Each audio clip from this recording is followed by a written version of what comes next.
السلام عليكم وحياكم الله في فيديو جديد. اليوم بتكلم عن الاشياء اللي ما احبها في السوبرا، ورجاء لا حد يزعل لان هذه الصج.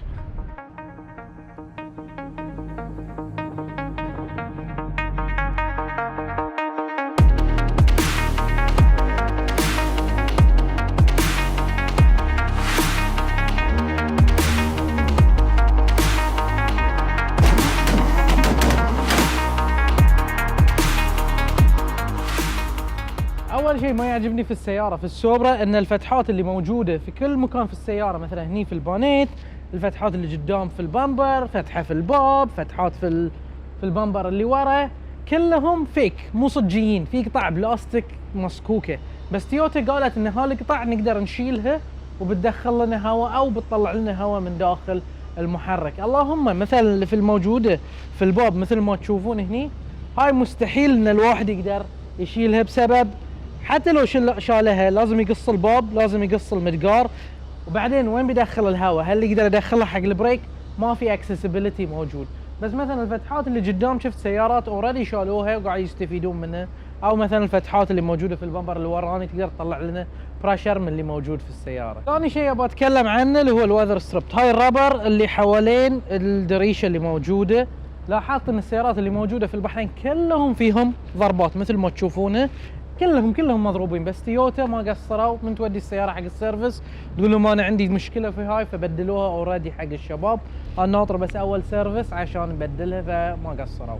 الشغله الثالثه واحس انه كلش بسيطه انها تتعدل هي الالاينمنت حق البونيت.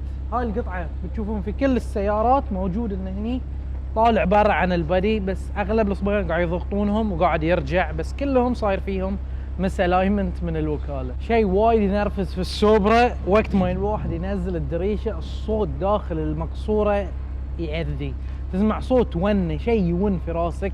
بس حله كلش بسيط، في هني قطع رابر بحط الرابط تحت من وين تقدرون تشترونهم، من تركبونهم قطع صغيره خلاص يمنع هاي الصوت داخل المقصوره، فالواحد يقدر ياخذ راحته، وكان حلها كلش بسيط. اخر شيء عندنا برا على السياره، او تقريبا نقول في النص بين برا وداخل، انه في غبار يتجمع دائما في ذي المنطقه. وتعرفون عندنا في الخليج الغبار في كل مكان، انا كان واقف في مكان رمل، فالغبار دائما يتجمع هني. بس بعد في حل كلش بسيط، خذيت له هاي قطعه ربر ركبتها زياده، صكت الغبار. بس كانت المصيبه اكبر اول ما خذيت السياره، كل يوم لازم انظف هذه، وبعد بحط الرابط تحت من نفس المحل اللي خذيت منه القطع حق الصوت مال الدرايش، هو كان عنده الحل.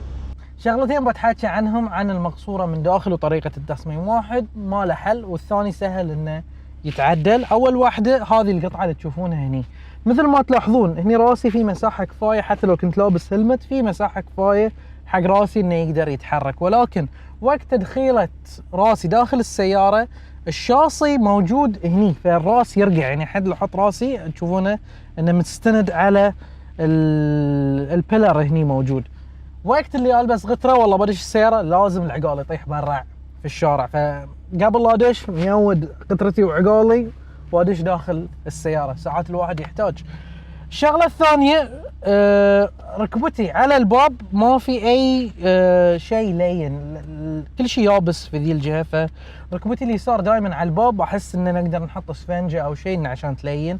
على اليمين ما عندنا اشكال لان في اسفنج موجود، وهاي شيء بسيط والواحد يقدر يعيش وياه، ما عندنا اي اشكال. شغله صدق نرفزتني اول ما مشيت السياره اللي هو الاوتو ستوب ستارت. صدق توفر بترول، ولكن وقت اللي تبند فيه السياره اماكن غبيه، يعني مثلا واحد داش في دوار يبي يطلع خلاص ينظر ما نشوف الا السياره بندت، فساعات صدق ينرفز ويحطك في مواقف ما لها داعي. فايش ان تقدر تبرمجها وتقدر تبندها، الشباب عندهم برمجه يقدرون يبندونه، فما في اي اشكال. فهي اول شيء سويته في السياره اني بندت الاوتو ستوب ستارت، فخير شر ما استخدمه. مع ذلك صار في البترول مالها ما زال ممتاز، يعني تقريبا اسبوع ويومين واستخدام حلو، مداوس شوي هني شوي هناك، بس صار في البترول مالها وايد زين، فما يضر انك تبند الاوتو ستوب ستارت مال السياره. شغله يمكن ناس تهمها او ناس ما تهمها اللي هي الاندرويد اوتو والابل كار بلاي.